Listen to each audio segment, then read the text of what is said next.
राधा के मन में बस गए श्याम बिहारी। राधा के मन में बस गए श्याम बिहारी।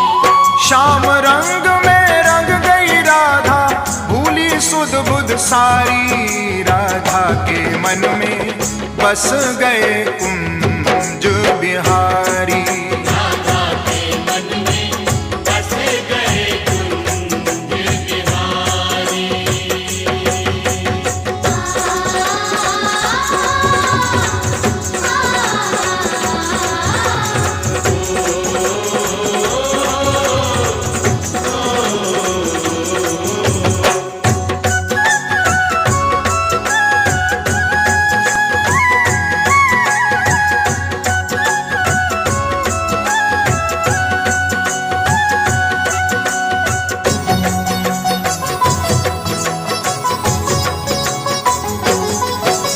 श्याम नाम की चुनड़ी ओढ़ी, श्याम नाम की चूड़ियां, श्याम नाम की चूड़ियां, अंग अंग में श्याम समाए। मिट